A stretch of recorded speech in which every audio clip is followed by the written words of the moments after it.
Back now to Afghanistan, and the British Army is reverting to World War II methods of resupplying troops on the front line to help to reduce the danger posed by roadside bombs.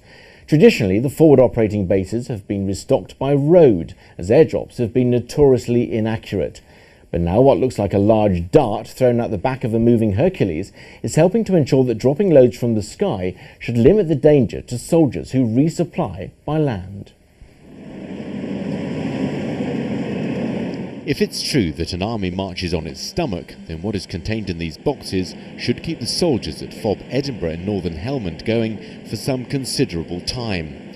These ration packs will be dropped under the cover of darkness at a secret location close to Musakala.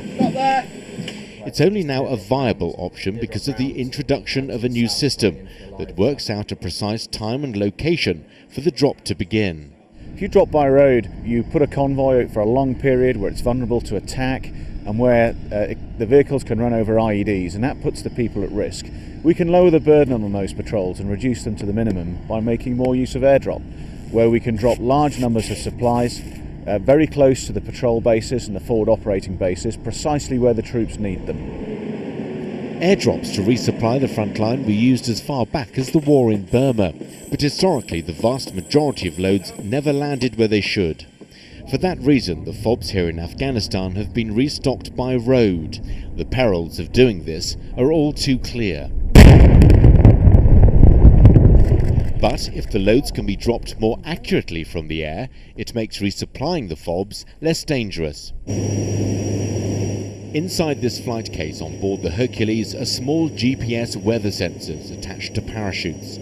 When armed and thrown over the drop zone, the sondes gather vital information as they float to Earth. Their data is then transmitted to a computer. It then automatically calculates the exact point at which the Army's air dispatchers need to start pushing the pallets out the back door. The challenges for airdrop in Afghanistan has always been knowing what the wind is. Dropping stores in the way that we do is a bit like dropping a feather in a corner of a room with a fan blowing. The kit that we have now enables us to find out accurately what the wind is doing, and therefore making sure that from where we release the stores, the parachutes will all land in the correct position on the ground. Seen from an airborne surveillance drone, the pallets slowly descend to the troops waiting on the ground. Because of the accuracy of the new system, the size of the area the soldiers have to clear of improvised explosive devices is greatly reduced. All of the pallets during this mission land well within the drop zone, which makes it easier for the troops to unpack them quickly and take the consignment back to the relative safety of the FOB. There will always be some supplies that will need to be sent to the front line by road, but lessons learned from World War II, together with the use of emerging technologies, should help to make being a soldier in Afghanistan a safer place to work.